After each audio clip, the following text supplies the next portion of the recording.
നമ്മുടെയൊക്കെ സന്തോഷത്തിന് ചെറുതും വലുതും എന്നൊന്നും ഇല്ലല്ലോ അല്ലേ? ഈ നട്ടപ്പാതിരയ്ക്ക് എങ്ങോട്ടാണ് പോണേന്നല്ലേ? ഒരു സ്പെഷ്യൽ പേഴ്സൺ വരുന്നുണ്ട് കേട്ടോ.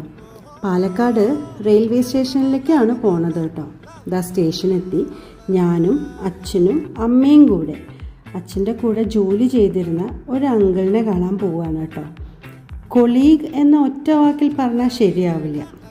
If I am not wrong, around 35 years ഒരുമിച്ച് ജോലി ചെയ്തതാണ് കേട്ടോ രണ്ടുപേരും.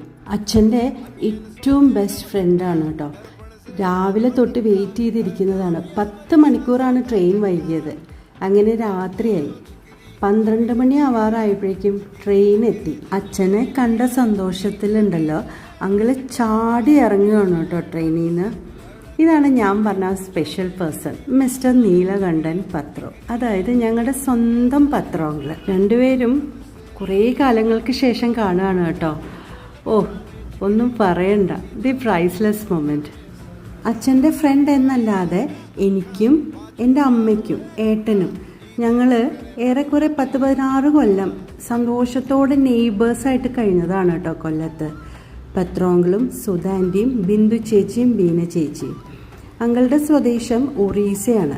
അങ്കിളുടെ റിട്ടയർമെൻറ്റിന് ശേഷം തിരിച്ച് ഒറീസയിലേക്ക് പോവുകയാണ് ഉണ്ടായത്.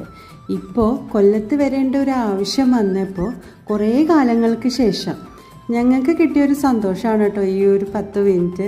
പാലക്കാട് റെയിൽവേ സ്റ്റേഷനിൽ ട്രെയിൻ കുറച്ചു നേരം ഹോൾട്ട് ഉണ്ടെന്ന് പറഞ്ഞപ്പോൾ ഞങ്ങളതങ്ങോട്ട് നന്നായിട്ട് യൂസ് ചെയ്തു. രാവിലെ മുതലുള്ള കാത്തിരിപ്പിൻ്റെ വിഷമം അങ്കിളിനെ കണ്ടതോടുകൂടി എല്ലാം അങ്ങോട്ട് മാറിയിട്ടോ. ഒരു 10 മിനിറ്റ് സമയം കൊണ്ട് എന്തൊക്കെ പറയാനാണല്ലേ. അച്ഛൻ ഇടയ്ക്ക് അങ്കിളിനെ കണ്ടിട്ടുണ്ടെങ്കിലും ഞാൻ ഒരുപാട് കാലങ്ങൾക്ക് ശേഷമാണ് കേട്ടോ അങ്കിളിനെ കാണുന്നത്. എന്തായാലും ആ ഒരു 10 മിനിറ്റ് ഞങ്ങൾക്കും അങ്കിളിനും ഒരുപാട് സന്തോഷം തോന്നിയൊരു നിമിഷമായിരുന്നു.